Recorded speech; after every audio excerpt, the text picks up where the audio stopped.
Every state has the right of self-defense and to secure borders to protect itself from hostile invasions and terror. Israel is a small state surrounded by Arab countries 650 times its size, some of which are large bases of global terror. Only 44 miles separate between the Jordan Valley and the Mediterranean Sea. After the Six-Day War in 1967, when Israel was attacked by 4 armies on 3 fronts, United Nations Security Council Resolution 242 stated that Israel was entitled to new defensible borders to replace the previous fragile lines from which it was attacked. What are Israel's defensible borders? What are its essential security needs? The Jordan Rift Valley, Israel's eastern frontier, forms a natural barrier between Israel and the countries of Jordan, Iraq, and Iran. The Jordan Valley rises from an area that is 1,200 feet below sea level to a hilly ridge of up to 3,000 feet, creating a steep 4,200-foot virtual wall opposite any force attacking from the east. The growing threat of global jihad activity near Israel's borders requires it to prevent infiltrations of terrorists and weapons. When Israel left the Philadelphia corridor in Gaza, it became a highway for the infiltration of terrorists and the flow of hundreds of tons of ammunition and weaponry from all over the Arab world, aimed at Israeli civilians. The Jordan Valley is the equivalent of Gaza's Philadelphia corridor in the West Bank.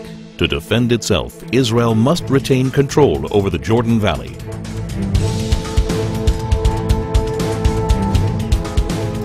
This is Israel's mountain ridge, rising up to 3,000 feet. It dominates Israel's major coastal cities, where more than 70% of its population, 80% of its industry, and all of its airfields and seaports are located.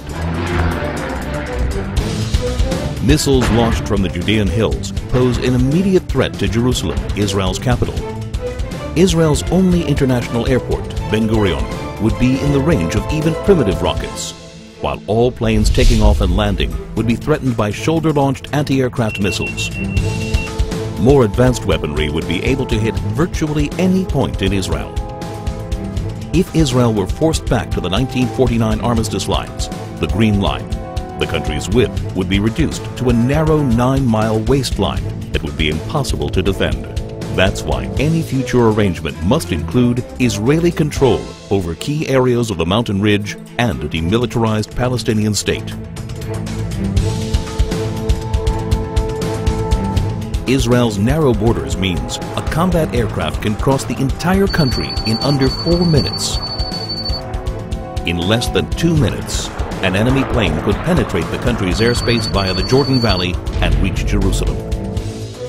In order to thwart an aerial attack on Jerusalem, a hostile plane must be shot down at least 10 miles east of the capital to prevent it from crashing into major population centers. Therefore, Israel must be able to identify hostile planes before they cross the Jordan River line and intercept them shortly after. To defend itself, Israel must control the airspace over the West Bank. Israel's transportation arteries, and in particular the Trans-Israel Highway, enable travel and connection between Israel's regions. They also assure the mobility of the Israel Defense Forces in case of attack.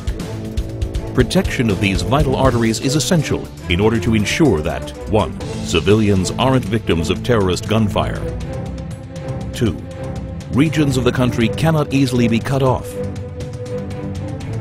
3. The mobility of Israel's defense forces is not hindered in the case of invasion. To defend itself, Israel must control its main arteries of transportation.